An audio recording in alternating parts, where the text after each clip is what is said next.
Olá, estamos abrindo aqui mais um ponto de vista, sempre ao vivo pela nossa Santa Cecília TV, muito mais informação e muito mais debate para você. Juntos de segunda a sexta-feira, 1h30 da tarde, é uma tradição do debate político e da discussão dos assuntos, os temas importantes que formam a pauta aqui da cidade, da região metropolitana e do país, não é? Abemos uma boa notícia, quem sabe, não é? Deus continua aí olhando por nós, né?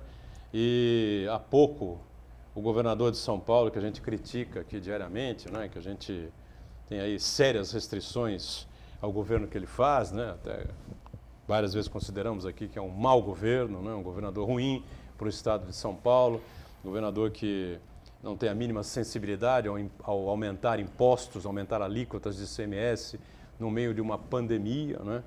E parece que alguma coisa diferente, algum vento diferente bateu lá pelo Palácio dos Bandeirantes. O Dória anunciou há pouco numa entrevista coletiva.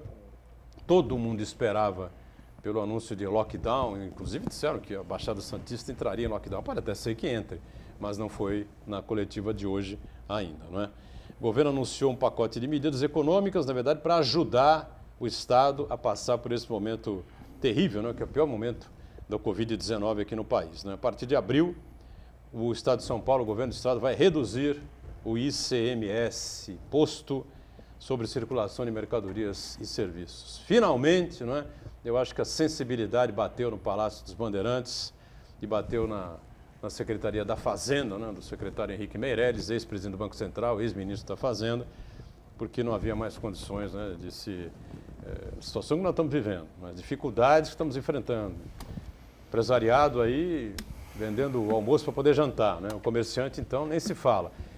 Lojas fechadas, né? As pessoas circulando pouco pela rua, comprando absolutamente nada ou quase nada, só o essencial, não o absolutamente necessário, né? E ainda o governador anunciou também a redução, ou o governador vai zerar o imposto sobre o leite, né? E ainda, como eu disse há pouco, vai entrar aí com dinheiro, com uma verba, uma colaboração para os comerciantes, para os empresários em maior dificuldade do Estado de São Paulo. Espero que isso realmente funcione, não é? Não deixa de ser um exemplo para o governo federal. Não sei como é que isso vai funcionar, não sabemos como é que isso vai funcionar durante a implantação, né, dessa novidade aí, do auxílio que vai ser dado pelo governo do Estado a comerciantes e a empresários de pequeno porte, médio porte, por conta dessa situação terrível que estamos enfrentando. Se isso funcionar bem, será realmente um grande exemplo ao governo federal, que agora vem, a partir de amanhã ou depois, já com o auxílio emergencial. Se é que é possível você chamar isso de auxílio emergencial, né? Um grupo de pessoas vai receber R$150, outro grupo vai receber R$200, outros vão receber R$250 e outros vão chegar a R$300, desde que a pessoa seja responsável por toda a família, essa coisa toda, não é?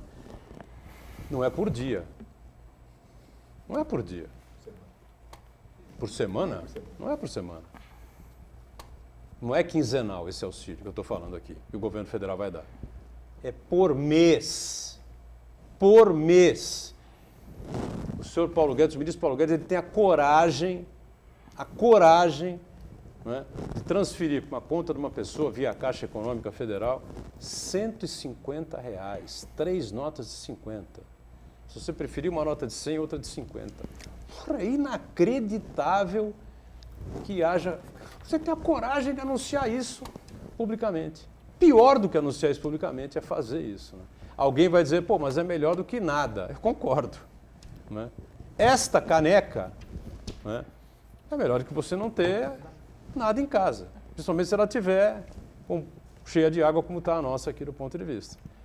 Então, graças a Deus, finalmente abrimos o programa com uma boa informação, com uma boa notícia, né, que diz respeito a essas medidas que vão ser tomadas, foram anunciadas, serão tomadas a partir de amanhã pelo governo do Estado de São Paulo. Eu espero que funcionem, né, na prática funcionem, né, e os nossos comerciantes, nossos pequenos, médios, micro empresários, enfim, possam ter a possibilidade de respirar, né, durante esse tormentoso momento que nós atravessamos, estamos tentando atravessar, né?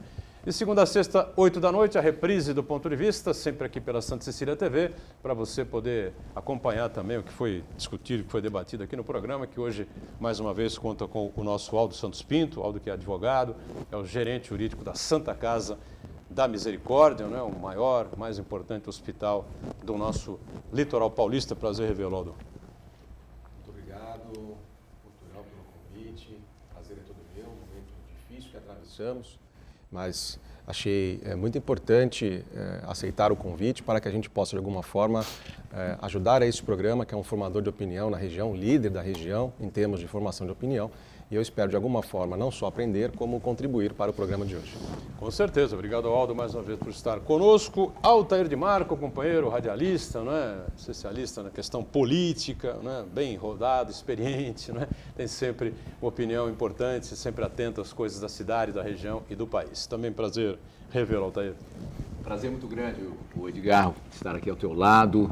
Você que se tornou para mim um querido amigo, um grande amigo. Reciprocamente. Que me deu uma oportunidade incrível, não vou esquecer nunca, né? Você vê essa casa, é muito bom. A equipe toda, Marcos Santana, ao lado do Aldo, essa pessoa tão querida nossa aqui. E está ao lado das pessoas em casa, você que está em casa, que nos acompanha, quer dizer, acompanha o Ponto de Vista todos os dias, não é? Quando eu digo nos acompanha, porque eu me sinto um pouco presente nesse programa. Esse programa tomou meu coração. Então, num dia em que você traz uma boa notícia do governador Dória e tal, eu gostaria também que ele repensasse, junto com o Bruno, né? Querido Bruno, que eu tenho um carinho enorme pelo Bruno Covas, acho de uma capacidade incrível, né? Mas que repensassem e revogassem aquela lei que começou a cobrar dos sessentões, né? Das pessoas de menos de 65 anos, a gratuidade no transporte público. Seria uma ótima medida também para completar essa de hoje.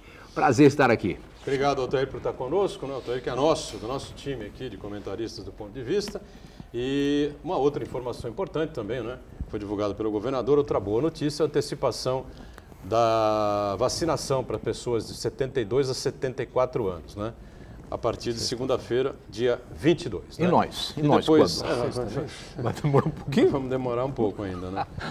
72 para mim são 12 de diferença, né? Lá atrás eles tinham anunciado o nosso para o dia 13, lembra disso? De março, mas aí ficou. Os insumos não chegaram, foi uma confusão danada, mas eu acho que agora a coisa vai deslanchar um pouquinho mais com a vacina do Butantan, a Coronavac. Eu estou sonhando com a vacina. Porque o governador fez esse anúncio também, depois a gente pode pesquisar também, né? Marcos Santana, atento às informações que vão surgindo, né? A sua participação muito importante com a gente aqui no Ponto de Vista. Tudo certo por aí, Santana? Hoje tem uma boa notícia, Santana. Vamos ficar felizes. Desejar boa tarde a todos, mas Edgar Butrão, você começou o programa pontualmente às 13h30, agora são 13h38. Nesse intervalo de tempo, 16 pessoas faleceram vítimas de Covid-19 no Brasil. 2 pessoas por minuto. Até acabar o programa vão ser 120 pessoas. Então é uma triste realidade. Nós não podemos nos acostumarmos com esse tipo de tragédia. Tragédia que passa a nossos olhos a conta-gotas e cada vez mais próxima. Aqui em Santos tivemos duas vítimas fatais, entre várias outras, nessa semana. Uma foi um torcedor símbolo da Portuguesa Santista e outra um ex-presidente da Escola de Samba União Imperial. Quer dizer, cada vez mais a tragédia tem rostos bem familiares, bem conhecidos. Então, a tragédia ela ganha um drama ainda mais. Então, para quem acha que são apenas números, são tragédias que abalam não só as famílias, os amigos, mas também toda a comunidade. É uma tragédia que, pelo jeito, vai muito longe. No momento em que a gente acompanha um novo ministro dar entrevista coletiva com a máscara embaixo do nariz, com o nariz à mostra e dizendo que faz uma avaliação positiva do seu antecessor, Eduardo Pazuello, e Marcelo Queiroga vai fazer uma continuidade. Então, veja só aonde nós fomos amarrar os nossos burros. Eu quero cumprimentar você que nos acompanha ao vivo, convidar você a participar também do programa, mandando sua pergunta, crítica, sugestão pelo Facebook. Ponto de Vista com Edgar Butrão, ou então por e-mail, contato@pontodevista.tv.br. O programa pode ser acompanhado ao vivo pela internet, santaportal.com.br/tv. As edições anteriores do Ponto de Vista ficam disponíveis na internet também, no nosso canal no YouTube, na nossa página no Facebook. E você que nos acompanha na reprise às 20 horas, uma boa noite. Boa noite sempre para você que acompanha a reprise do Ponto de Vista, né? Lembrando, o programa ao vivo acaba às 13h30 e a reprise começa só às 8 da noite, 20 horas, né? Você sabe que coisas incríveis acontecem, né? E coisas boas muitas vezes deixam de acontecer na nossa combalida República Brasileira, né? Bom, o Covid vai fazendo vítimas, daqui a pouco aqui a nossa tabelinha terrível, né, do dia a dia, e o Covid se aproxima, né? Se aproxima da gente, cada dia que passa, pessoas conhecidas ou ficam com a doença, passam mal, são internadas, enfim, né? E outras vão a óbito, aliás, como aconteceu com a minha família, né, agora, porque nós tínhamos uma pessoa das nossas relações internada na casa de saúde, o Antônio Carlos Pires Matas, 58 anos, né? O Antônio Carlos era pai, né, do Matheus. Quem é o Matheus? Matheus é um colega, né, de muitos e muitos anos, um amigo de muitos e muitos anos, meu filho mais novo, Eduardo, né? Amigão, parceiro, né, de longa data, né? Agora futsal, jogaram juntos futsal em dois, três times aqui da Baixada, correram a Baixada Santista inteira, Guarujá, Palmeira Grande, Mongaguá, Santos, São Vicente, jogando vários campeonatos, Copa disso, Copa aquilo, enfim, né? E o Matheus tem um grande carinho por mim, pelo meu filho mais velho, Fernando, pela minha mulher, especialmente também, Dona Glaucia, e nós pelo Matheus, né? Frequenta a nossa casa desde menino, né? Hoje 24 anos de idade, se não me engano, de 23 para 24, é quarto-anista de medicina, né? Faculdade aqui de Santos. E eu vou deixar aqui o meu sentimento, o meu abraço, né, ao Matheus, um beijo no seu coração, da dona Mariângela, sua mãe, do seu irmão também, né, pela perda do Antônio Carlos, do qual a gente não tinha assim, uma grande proximidade, né, mas a presença do Matheus era constante na nossa casa, uma relação tão próxima, né, que o meu filho mais velho, o Fernando, fez questão de convidá-lo, né, para a sua festa de formatura na Faculdade de Engenharia de São Bernardo do Campo, a FEI, né? Há 5 anos atrás, né, quando ele se formou por lá. E, coincidentemente, o Antônio Carlos, o pai do Matheus, também era feiano, né? Também era engenheiro da FEI, né? Faleceu ontem, então, na Casa de Saúde de Santos, depois de um período aí de vários dias internado na UTI, entubado, né? Deixa, portanto, aí o Matheus, deixa, portanto, 2 filhos, né, o Matheus e o irmão, e deixa aí a viúva Dona Maria. Um beijo aí a toda a família, um beijo de coração, né? E quando o Covid chega muito perto, né, claro que a gente sente um pouco mais, né? Mas aqui, do ponto de vista, a gente sempre procurou ter empatia, né, com as pessoas. Saber que não está perto da gente, mas está perto de alguém. Aí o Santana levantou essa lebre lá atrás, e é a pura realidade, né? Essa história de que morreram 200 mil, 300 mil, mas quantos brasileiros tem? 210 milhões de brasileiros. Então, o percentual é ínfimo e tal. Porra, na casa do Matheus, o percentual foi 100%. 100% do pai dele faleceu ontem, né? E, evidentemente que deve ter sido uma libertação para ele, estava sofrendo muito, né? Entubado, no UTI da Casa de Saúde aqui de Santos. E agora deve ter se libertado, com certeza fez uma boa passagem e está aí, nesse momento, já recebido por Deus. Com certeza, eu desejo aí saúde, paz, né? E que a família possa superar esse momento de grande tristeza.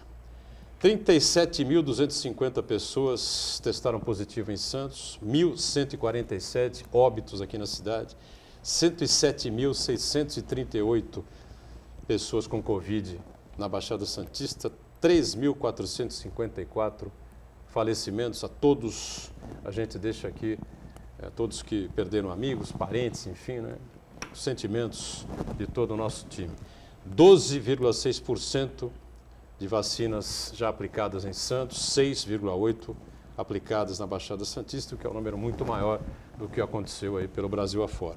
O Estado de São Paulo tem 2.225.926 casos confirmados, 65 mil pessoas morreram no estado de São Paulo. Praticamente o estádio do Morumbi lotado, né? O Morumbi tinha 100 e poucas mil pessoas, o Altair, que é São Paulino, sabe disso, houve uma redução, 70 mil aproximadamente, é praticamente o estádio do Morumbi lotado de cadáveres. E no Brasil, 11.609.601 casos, 282.400 óbitos até ontem à noite. Hoje, é claro que esse número já cresceu, já aumentou. Eu tenho um vídeo aí para a gente soltar, né? Foi produzido aí pela equipe da Secretaria de Saúde de Santos. O vídeo é dramático, né? É um vídeo que ressalta o trabalho, né, a dificuldade, o dia a dia dos profissionais da área da saúde. Eu vou colocar esse vídeo porque eu acho que as pessoas precisam, especialmente os negacionistas, né, esses infelizes aí que ainda rodam aí pela cidade, caminham pela cidade, né? Como disse o Chagas ontem aqui no programa, tem umas figuras assim que são características, né, do negacionista, né? É o jeitão do cara, o estilão do cara, né? Mulheres também, né? São só homens, mulheres também, né? Acompanhe aí o dia a dia, o que acontece, né? O sofrimento, o desgaste, né, do pessoal da saúde aqui em Santos. Pode soltar o vídeo aí, por favor.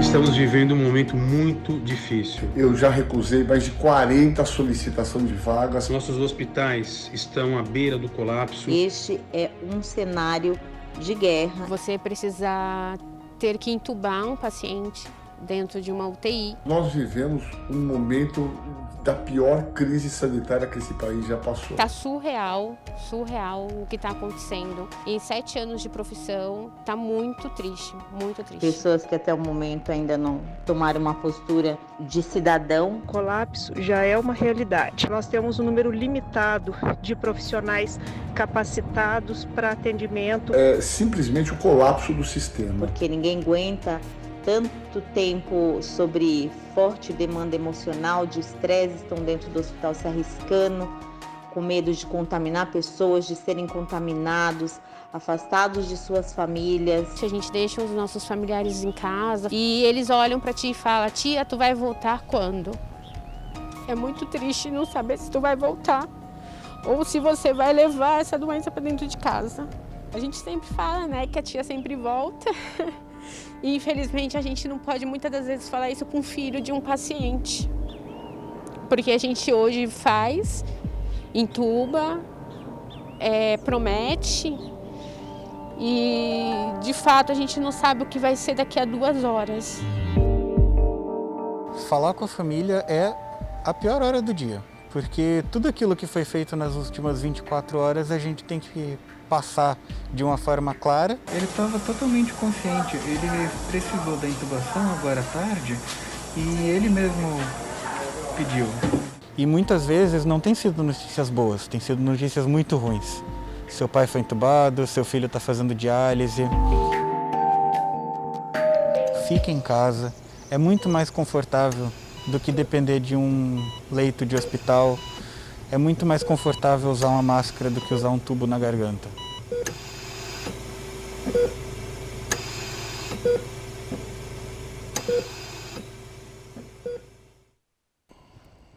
Pois é, eu acho que o vídeo por si só, né, já deixa claro a situação, o drama que esse pessoal está vivendo. O prefeito se manifestou publicamente no domingo, né, pedindo, orientando, até uma certa forma, demonstrando até um certo estresse, né, com a situação que está ocorrendo aqui na cidade, no país inteiro, né? E dizendo claramente isso. O Aldo, você convive na Santa Casa diariamente, enfim, não é? Claro que você ouve esse tipo de fala aí quase que o dia inteiro, né? O prefeito deixou claro também, o estresse a que esse povo, que esse pessoal da área da saúde está submetido é uma coisa assim impressionante. E não há como substituir. Não há mais onde você buscar profissionais especializados para trabalharem em UTI, ou intensiva, ou semi-intensiva, enfim. Em primeiro lugar, Boturão, meus sentimentos aí à família do Matheus.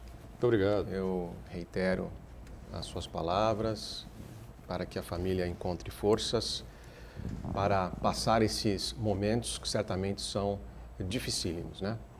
O programa aqui é ao vivo, se alguém duvida disso, ninguém aqui tem texto decorado, a gente vai pensando naquilo que está sendo colocado, vai refletindo, de alguma maneira tenta contribuir para que o telespectador não simplesmente embale a nossa mensagem, mas reflita com as suas outras fontes de informações e avalie aquilo que possa ser o próprio convencimento, né? O secretário de Saúde do Estado, Giancarlo Gorenstein, falou esses dias que a maior dificuldade na construção de novos leitos, construção no sentido de deixar equipado ou equipados novos leitos, é justamente a falta de material humano, né? A falta de material humano você não compra, como você pode comprar hoje já os respiradores, você não compra como pode já se comprar insumos e monitores, equipamentos para se montar leitos de UTI. O material humano está em falta, mas eu fico pensando quando eu escuto isso, sem nenhum ataque, sem nenhum direcionamento ao secretário de Estado, eu falo isso como um pensamento que tenho, essa falta já se era previsível há um ano, né? A falta de profissionais preparados para se equipar uma UTI Covid já era esperada, anunciada há um ano, né? Hoje, o governo do estado também anunciou que 90% dos seus leitos está ocupado em atendimento Covid. Por essa razão é que todos nós esperávamos que hoje novas medidas mais restritivas, talvez um lockdown fosse anunciado. A atenção inteira da imprensa, acho que de todos aqueles que estão preocupados com o tema, era na expectativa de ouvir quais seriam as próximas medidas restritivas. E, de forma surpreendente, agradavelmente surpreendente, algumas medidas aí benéficas foram anunciadas, inclusive como encurtamento do tempo para a vacinação da próxima faixa. Não sei se será sexta-feira já, viu? Segunda, né? Sexta-feira? Acho que a antecipação foi para, se eu não estiver enganado, enfim, mas já houve aí a antecipação. Bom, se for sexta-feira, melhor ainda. Para esta faixa de 72 a 74 anos, né? O que eu fico pensando de verdade por que não avançamos neste um ano? Por que não avançamos em termos de restrições, né? Nós já vimos o que aconteceu nos Estados Unidos, na França, com alguns focos que surgiram após todas as medidas restritivas que foram feitas, justamente por conta do retorno ao deslocamento das pessoas. Lá nos Estados Unidos, a partir do feriado de Thanksgiving, né, o Dia de Ação de Graças, onde o país inteiro se mobiliza. Na sequência, houve um aumento enorme de números de novos casos.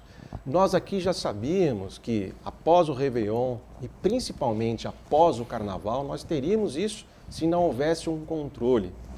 E aí o telespectador deve estar pensando, o que o Aldo está dizendo? Que deveríamos ter um lockdown esse tempo todo? Nós poderíamos, aí é uma opinião minha, nós poderíamos, diante daquilo que nós já sabíamos que ia acontecer, ter feito medidas mais restritivas no seguinte sentido. Vai viajar de avião, não importa para qual estado, você tem que apresentar o seu exame. Vai viajar de ônibus pela rodoviária, apresenta um exame no sentido que você está livre da Covid. Eu li o decreto estadual 65545, que trouxe para nós essas novas medidas restritivas, e nele há um anexo onde tem a justificativa para a imposição dessas novas medidas. O anexo ele fala que essas ocorrências enormes que estão acontecendo se deve possivelmente à cepa de Manaus. P1.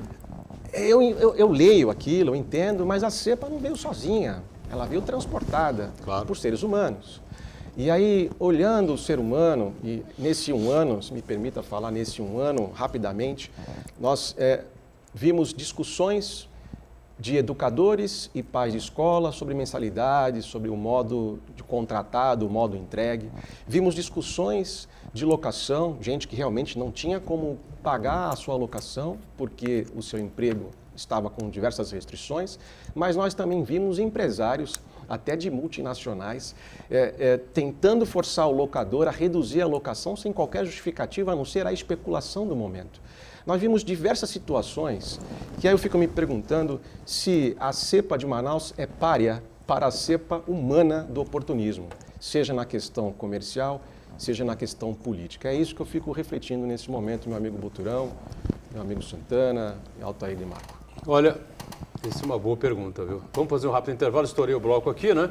Na volta a gente fala rapidamente sobre a questão hospitalar, quero que o Alto também nos explique aí qual é a situação no momento da Santa Casa, já que nós temos um esgotamento praticamente total anunciado pela própria Casa de Saúde de Santos e pela Beneficência Portuguesa. Eu conversei há pouco com o presidente da Beneficência, Ademir Pestana, né?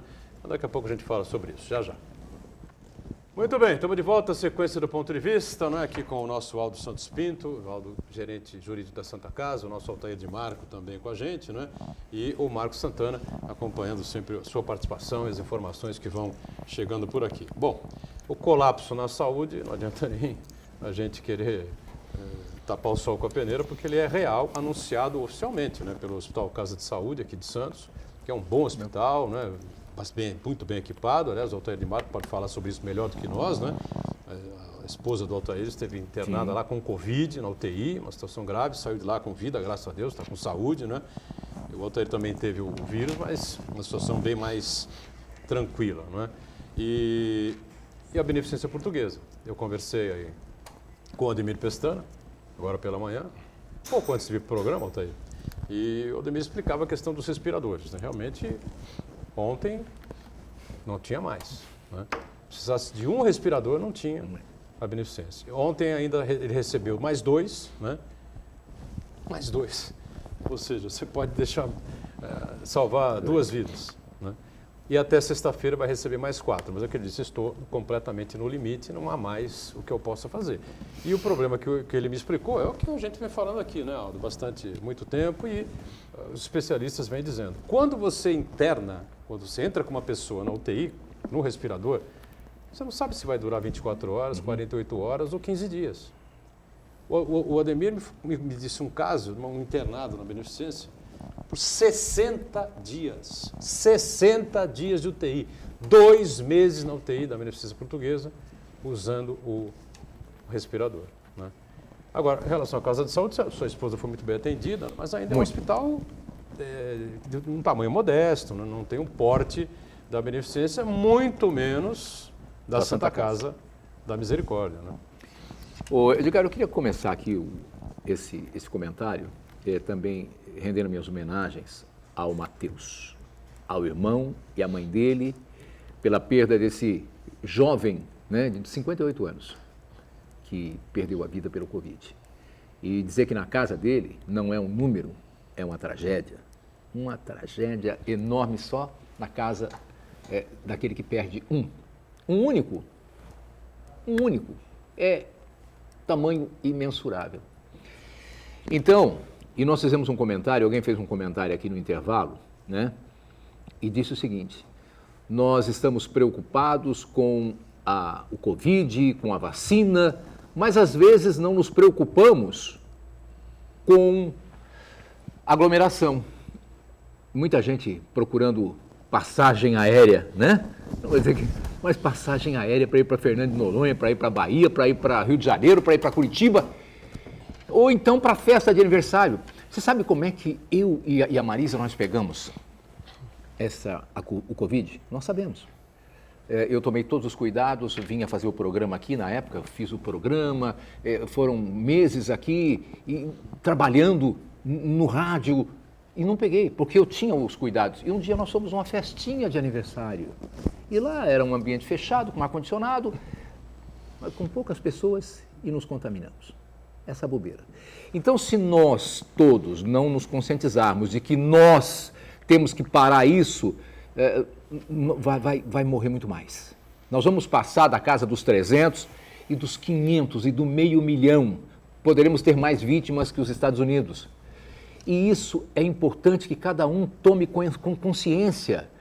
Lockdown, eles estão falando em lockdown, eu acho que o lockdown já tinha que ter sido feito, mas muita gente fala, olha, mas tem gente falindo aí, tem comerciante fechando a porta. Olha, O que eu vou dizer aqui, me perdoe você que está aí passando por uma fase difícil, mas é preferível perder a vida. Se a gente tiver que escolher a vida, ou escolher um emprego, ou escolher um bem, a vida não tem preço. E eu sei que é triste você ter aí o seu empreendimento, o seu comércio, ter que fechar.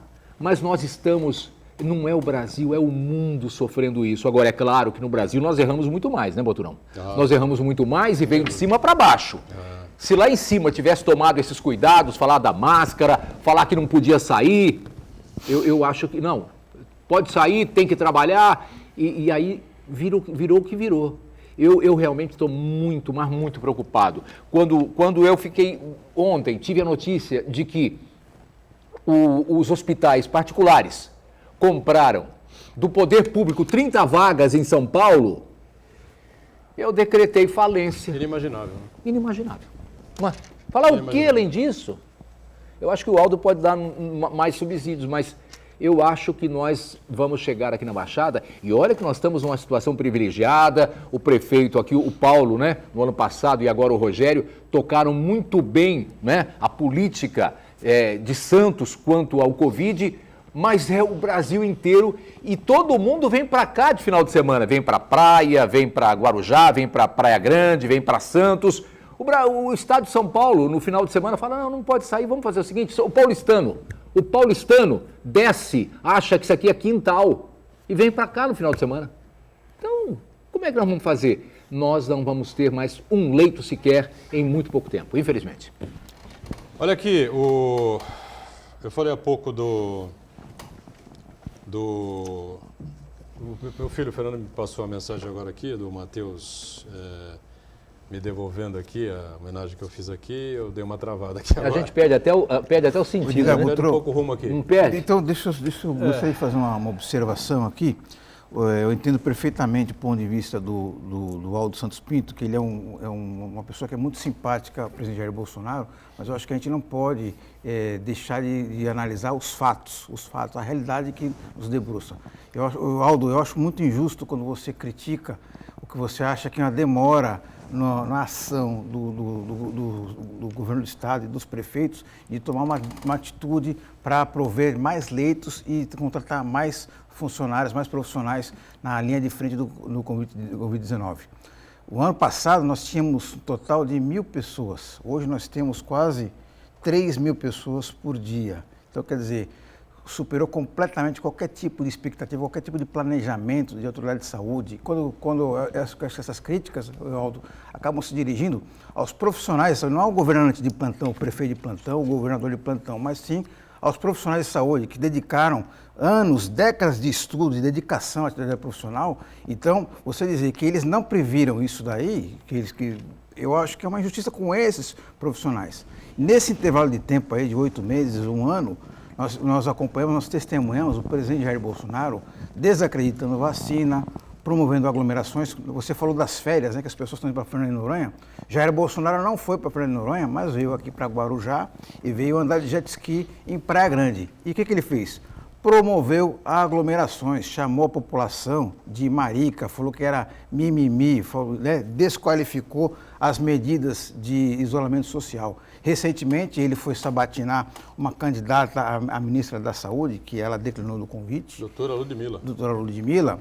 E aí perguntou para ela se você eventualmente ocupar o cargo e decretar lockdown no Nordeste, você vai me no Nordeste e vai inviabilizar a minha candidatura à reeleição. Isso daí não sou eu que estou falando, qualquer um pode pegar as reportagens, as entrevistas, a doutora Ludmila falou isso expressamente, quer dizer, mais um indicativo de que o presidente Jair Bolsonaro, ele sabota o combate ao coronavírus no Brasil.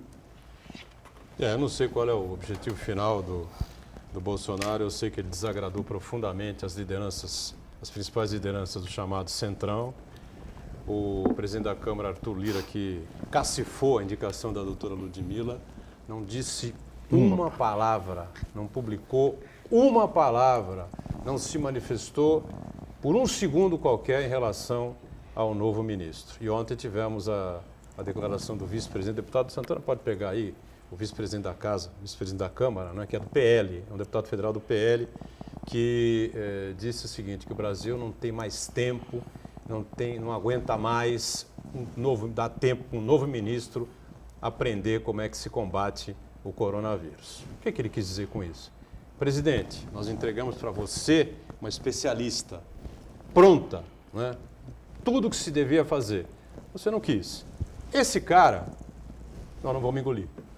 Então, tem cargos, tem dinheiro, tem o diabo que os carrega. Mas o Centrão tanto se chega, tanto abraça o governante, quanto rejeita, né, e entrega a própria sorte, como aconteceu com a Dilma. Também tinha cargos, tinha dinheiro, o PT dava tudo para o Centrão, enfim. Né? Estourou a situação da Dilma, foi abandonada. Edgar Boturão, essa declaração que você se refere é do deputado Marcelo Ramos, do PL do Amazonas. Ele diz exatamente o seguinte: não teremos paciência com Queiroga. É acertar ou acertar? Acertar ou acertar, dizendo que o ex-ministro fez um bom trabalho. O Pazuello, é difícil a gente acreditar numa coisa dessa. Aldo Santos Pinto, falei aqui da situação terrível da Beneficência Portuguesa, conversa que tive com o Ademir Pestana, você conhece bem, né? E a situação também, a declaração ontem, oficialmente da Casa de Saúde, dizendo também que está absolutamente lotado. Eu queria que você explicasse, então, a nossa grande esperança, aliás, o tal Guilherme Álvaro também, né? O vídeo do Marcos Caseiro, que nós publicamos aqui, nós divulgamos aqui na segunda-feira, deixa isso muito claro também, a situação terrível que passa o HGA. E a grande esperança de todos nós, né, a expectativa de todos nós é sempre a mesma, é sempre direcionado à Santa Casa da Misericórdia, né, Aldo? Olha, eu acompanho as informações oficiais, tanto do Estado quanto do município.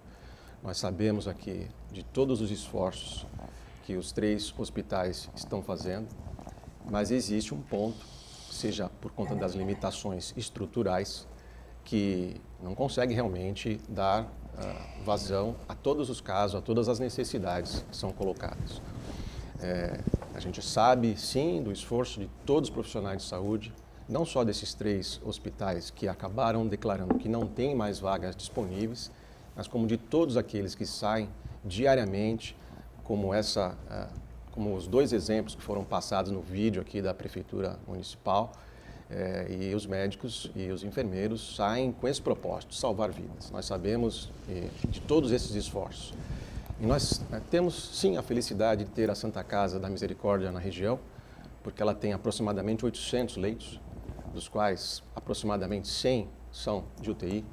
Nós sabemos, sim, que desde 2018 ela tem em torno de 105 novos respiradores, e isso é uma força enorme. E essa força ela é aproveitada, ela é somada ao esforço diário que toda a equipe médica, toda a equipe de enfermagem faz.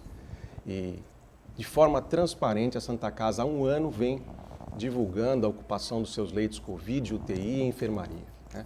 Então eu, justamente porque eu acompanho esse trabalho, ainda aqui do jurídico, ainda que não na linha de frente como esses profissionais, mas também me expondo ao risco porque eu entro no hospital, sim, praticamente todos os dias para contribuir, de alguma forma, com as decisões que são tomadas, né? Então, eu, por ver esse trabalho diário, é que eu respeito todos esses profissionais que estão no dia a dia. E a Santa Casa, sim, vem se empenhando, como nessas últimas 24 horas também se empenhou e vem se adequando para atender a demanda. Essa demanda, nós não sabemos até quando ela será suportada, porque é algo imprevisível. Tudo depende da quantidade de pessoas infectadas que são para lá direcionada. Mas hoje, ela sim está atendendo, sim, e vem atendendo o SUS também com a mesma excelência que atende a particulares e planos de saúde. Eu fico muito feliz aqui, Altair, Boturão, Santana, quando cheguei lá em 2016 para prestar os meus serviços de alguma forma e vi de forma clara a transformação que o provedor Ariovaldo Feliciano fez, trazendo o SUS para um atendimento particular. O material humano já existia de muita qualidade, mas faltavam melhorias nas estruturas, e isso com muito mérito, com um trabalho diário também do Augusto Capô de Casa e toda a mesa administrativa, a Santa Casa trouxe o SUS para um atendimento de qualidade, mais humanizado e com material de ponta, equipamentos de ponta. Então, apenas para que não haja aí ruído de comunicação, não obstante eu esteja de terno verde militar, como o Santana gosta de mencionar, nenhum líder nosso... Muito bonito, por sinal. Muito bonito, por muito sinal. obrigado. Muito elegante. Vou passar o crédito para o Everaldo Luiz. Agora seja verde aí, né? Que é o alfaiate. Não me cai muito Deixa bem eu fazer o merchan. Prepara o bolso. Fazer o merchan. Prepara o cartão de crédito. Do alfaiate Everaldo Luiz, que é o alfaiate do Pelé. Muito obrigado pelo trabalho que está sendo aqui comentado. Não, é o alfaiate do Aldo, né? O Pelé que pegou uma carona. Coitado de mim. Mas nenhum líder político nosso tem tido 100% de acertos. Não podemos esquecer aqui, eu não sou advogado do presidente, eu em alguns pontos eu defendo, em outros não tem como defender, mas nenhum político tem feito 100% de acerto e não fiz nenhuma crítica aqui a prefeitos ou a quem quer que seja da área de saúde, muito pelo contrário, eu não preciso nem me defender disso, porque o meu dia a dia já revela o respeito que eu tenho por esses profissionais. Mas não dá para nós aqui deixarmos também de observar que no momento o governador faz lockdown e no outro ele vai para Miami. No momento ele impõe medidas restritivas para nós aqui e vai para o Maracanã assistir a uma partida de futebol. Então, nós estamos carentes de líderes que de fato se preocupem com a nação. Esse é o meu ponto de vista aqui. Eu espero ter contribuído e respondido. Honrando o nome do programa. Espero ter contribuído. Sem dúvida. Vamos aproveitar isso aí para mais um intervalo. Já já a gente volta. Em instantes. Muito bem. O Estado acabou divulgando também, agora há pouco, nessa coletiva do governador João Dória, né? Há poucos instantes para nós, estamos no ao vivo, 2 horas e 14 minutos. Você que está na reprise, claro que já tem essas informações também, até outras, né? Piores do que nós vamos dar agora aqui. Total de casos no estado, 2.243.868. Novos casos em 24 horas, 17.942. Média móvel em 7 dias, 13.472. Óbitos, total, 65.519 brasileiros morreram no estado de São Paulo em um ano. Novas mortes em 24 horas, 617. Média móvel em 7 dias, 421, realmente é algo lamentável, né? Muito bem. Butantan deverá fornecer aí ao país cerca de 96 milhões de doses em 44 dias. Claro que um grande percentual vai para o Ministério, que eu espero que volte a ser o Ministério da Saúde, né? Que o Pazuello destruiu, né? E que aí possa fazer um repasse nacional aí de uma maneira bem produtiva, bem correta, né, para que se agilize isso da melhor forma possível. E a gente tem uma informação também aqui do CAGED, né, mudando um pouquinho de assunto. A Baixada Santista registrou em janeiro uma 6ª alta consecutiva de geração de empregos com carteira assinada, né. Segundo o CAGED, o Cadastro Geral de Empregos de Desempregados e Desempregados, o saldo foi de 147 postos de trabalho. Ou seja, saldo positivo, mas números muito baixos, não? Muito pequeno. Mas foi o menor janeiro dos últimos anos do CAGED aí, depois que o CAGED começou a fazer esse controle. Foi o melhor janeiro dos últimos anos. Não dá para entender muito não, mas é muito pouco ainda. Você colocou bem, é muito pouco. Eu queria só voltar um pouquinho aqui. Você falou das vacinas e eu vi num vídeo ontem algumas pessoas ainda falando sobre sendo negacionistas, né? E perguntando o seguinte: olha, se morreu 2.800 pessoas, 2.800 leitos que estão vazios aí. Por que está faltando leitos? Olha a comparação que as pessoas fazem. Outras dizendo o seguinte: não morre mais ninguém no Brasil de coração, de AVC, do rim, do fígado, só morre de Covid. As pessoas não entendem. Só morre de Covid. Gente, morre de tudo isso. O Aldo daqui pode dizer que lá na Santa Casa morre gente de outras coisas, como não morre na Beneficência, morre no Brasil inteiro de outras coisas. Mas nós estamos falando de 280 mil pessoas pelo Covid. Isso é uma guerra mundial, isso é uma 3ª guerra mundial. É a 3ª guerra mundial. O Covid é a Terceira Guerra Mundial.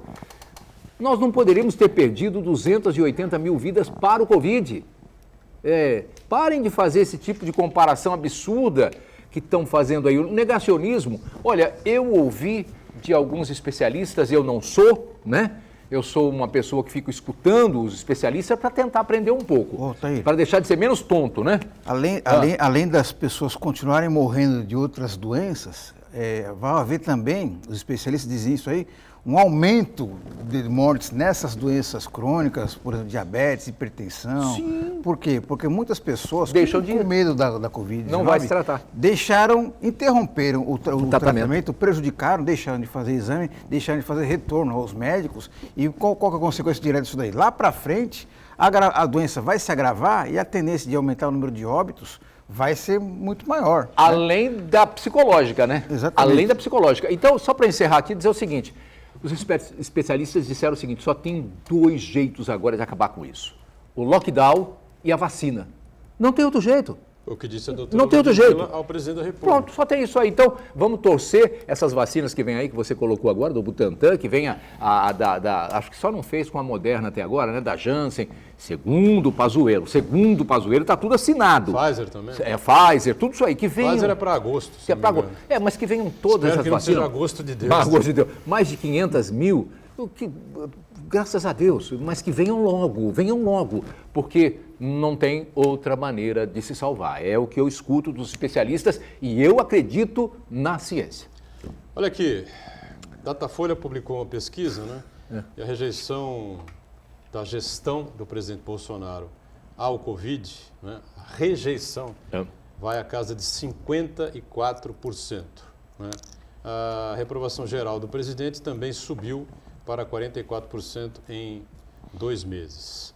A rejeição, então, a gestão da crise da saúde, né, de Jair Bolsonaro atingiu o recorde, chegou a 54%, de acordo com, como eu disse há pouco, a pesquisa do Datafolha, né, e a rejeição é a forma, né, com que o presidente tem lidado com a pandemia da Covid-19, né, doença que já infectou, aí, a gente sabe, 11 milhões e 600 mil pessoas oficialmente pelo Brasil. Né? O número de óbitos aqui também, mais uma vez. Né? Ainda segundo o levantamento, 22% consideram a gestão de Bolsonaro na pandemia como ótima ou boa, contra 26% em janeiro, né? Mês de janeiro passado. Né? Ao passo que 24% avaliam regular, né? E contra 25% da pesquisa anterior. Né? Então impressiona mesmo o número de rejeição. Né? Eu sou honesto, absolutamente honesto, verdadeiro no que eu falo, acho muito baixo, 54%. O número de rejeição ao Bolsonaro com relação ao combate à pandemia. Eu acho que 75%, 80% seria um número razoável, né? Pelo que o Bolsonaro não fez, por todas as atitudes que ele tomou, pelas aglomerações que ele promoveu, né? Por vir andar de jet ski na praia enquanto as pessoas estavam morrendo aí nos hospitais, né? Por dar de ombros para a fala dos especialistas, quase todos os especialistas. Aí você ouve algumas emissoras de rádio aí de ponta, né? Principalmente uma tal de JP, tem alguns programas de debate lá, dos direitistas. Essa né? se vendeu. Tem gente que contesta, vem dizer que a pesquisa do Datafolha você tem que tirar 20%, né? De, como é que chama? De margem de erro, né? De 20%. Onde que o Datafolha é? Contra o quê? Quando o Bolsonaro foi candidato à presidência, o Datafolha, junto com o Ibope, junto com o Paraná Pesquisa, todos eles davam 10%, 11% de margem na reta final. Vitória para o Bolsonaro. E um instituto de pesquisa colocou o Haddad com empate técnico ao Bolsonaro, em momento algum. Então, sabe, isso aqui é conversa mole para boi dormir. A gestão, a saúde do Brasil em relação à pandemia é absolutamente caótica. Há quem defenda um processo crime e até a prisão do ex-ministro Pazuello. E quando eles se referem a Pazuello, na verdade, você sabe a quem essas pessoas estão diretamente se referindo, né? Não sei, os números estão ficando ruins para o presidente, né, Aldo? Acho que, evidentemente, não dava a gente tapar o sol com a peneira, né? Eu acho que a maior resposta, em termos de percentual, Boturão, é a quantidade de pessoas que aderiram à vacinação. Né? Todo mundo, na verdade, até brincou dizendo que queria virar jacaré. Tamanha adesão ainda teve isso. à vacinação. Então, se nós olharmos o que está acontecendo em termos de espera por vacinação, espera por esperança, talvez este seja o principal motivo que tenha inspirado os novos empregos. O empresariado e as pessoas estão motivadas com a notícia da vacina, essa que é a verdade. Não há como nós desassociarmos uma coisa da outra neste momento. A vacina ela vem trazer, sim, só a notícia da vacina ela já trouxe esperança. O início da vacinação trouxe mais esperança ainda. O Brasil, creio que já tenha vacinado mais de 10 milhões de pessoas na primeira dose, mais de 3 milhões e 400 mil pessoas na segunda dose, naquilo que é a primeira e segunda dose. São números que nós gostaríamos de ver multiplicados por uma quantidade maior, mas já são números que deixam o Brasil, creio eu, que no 5º país que está vacinando. Então, ainda que o discurso do nosso presidente seja contra a vacina, ou tenha sido em algum momento contra a vacina, a população está dando a resposta de que ela quer a vacina, a economia está dando a resposta de que ela quer a vacina, e quem pensa em política no país, no Brasil, tem que pensar em economia, nós sabemos disso, né? Então, é até por isso que nós vimos aí semana passada diversos prefeitos, diversos governadores buscando vacina, e nós comentamos aqui, ainda que algumas cidades não tenham poder econômico para adquirir a vacina ou não tenha estrutura para vacinar como gostaria de vacinar, todos querem se associar à imagem da vacina, porque economicamente é bom, politicamente melhor ainda. Com relação aos números do CAGED, né, aqui da Baixada Santista, tivemos saldo de 147 empregos positivos, né, em Santos, na verdade, né. Você tem aqui apenas Cubatão, né, Itanhaém,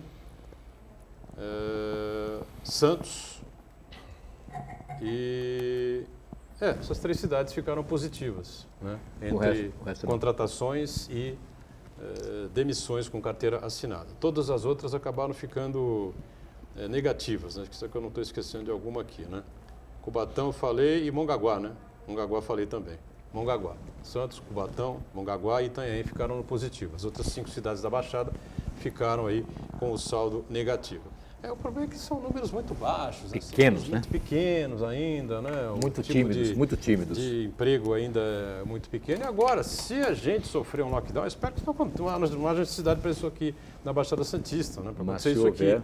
Mas se houver um lockdown, um fechamento total aqui, a situação vai ser muito pior, é muito mais dramática. Embora haja luz no fim do túnel por conta dessa notícia com a qual nós abrimos o programa hoje, felizes, né? Felizes por 1 minuto apenas, né?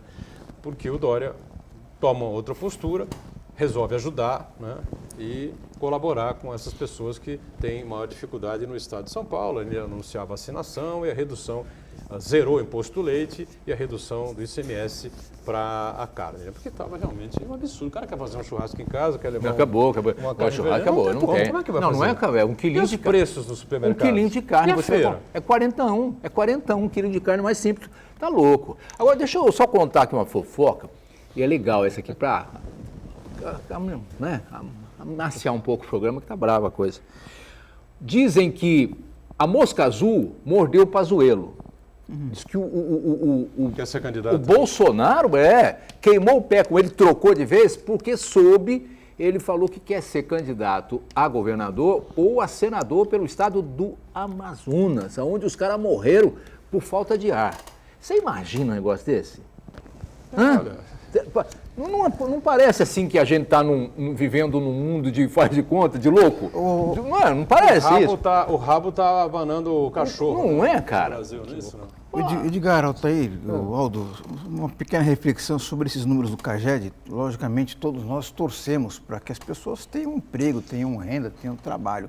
Mas o simples fato de a gente registrar um aumento no número de pessoas trabalhando num momento de pandemia, de isolamento social, é um reflexo de que as restrições não estão sendo respeitadas. Qual que é o problema? O problema não é agora, o problema é o ano passado, lá atrás, quando as restrições deveriam ter sido feitas, o governo federal deveria ter comparecido de modo mais efetivo com a ajuda financeira a microempreendedores, aos trabalhadores, aos ambulantes, aos autônomos, para garantir as condições mínimas de sobrevivência, para a gente fazer um isolamento adequado, que não é inventar a roda. Os países que fizeram isso tiveram um resultado muito bom. Portugal, Nova Zelândia, Estados Unidos teve esse resultado também. Então, na verdade, o erro foi lá atrás. E agora, esse aquecimento econômico um pouco tímido, que gerou algumas vagas aí, é um reflexo de que, na prática, as restrições não foram obedecidas, infelizmente. E aí, uma das consequências é o aumento do número de casos e o número de mortes. Pois é, o auxílio emergencial, né, que nós falamos há pouco, está saindo aí do forno, já foi aprovado, promulgado pelo Congresso Nacional, né, pelo presidente do Senado, está aí para ser colocado em prática. 4 meses, né? Durante 4 meses, né? Vai começar, as pessoas vão receber aí pela Caixa Econômica Federal, né?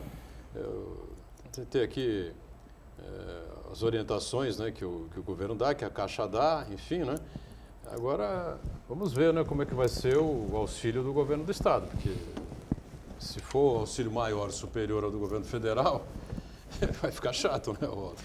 Eu acho que não promovendo aumentos, como nós vimos nas últimas semanas, já seria uma grande ajuda, porque nós sabemos também do efeito cascata que esses aumentos de impostos, como no caso do ISS, de alguns, acho que de veículos usados, enfim, nós sabemos que isso acaba tendo aí um efeito cascata.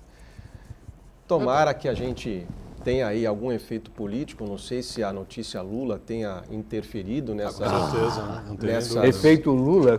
Nessas questões políticas, infelizmente nós temos que pontuar isso. Há uma preocupação, sim, com o futuro político e aí, nesse caso, a BNS vem, ainda que seja por via política, ela tem que vir e seja bem-vinda. Acho que a política é a arte da conversa, né? É a arte dos acertos no bom sentido, né? Infelizmente deturpado, né, por gente do mal, dentro da própria política do mundo. Existem muitos políticos ruins, né? Políticos incompetentes, né?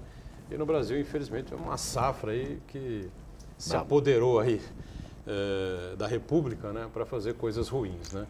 Eu espero que daqui para frente a gente mude um pouco esse pensamento, né? Consigamos aí direcionar melhor aí o que temos aí à disposição da sociedade, na área da educação, fundamentalmente, na área da saúde, enfim.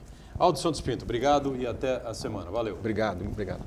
Valeu, Altair. Obrigado por estar conosco. Eu que agradeço. Marcos Santana, sempre com a gente aqui diariamente. E a gente com você de segunda a sexta-feira. O Ponto de Vista é ao vivo pela Santa Cecília TV, 1h30 da tarde. Você confere a nossa reprise sempre às 8 da noite. Tchau. Obrigado, gente. Valeu.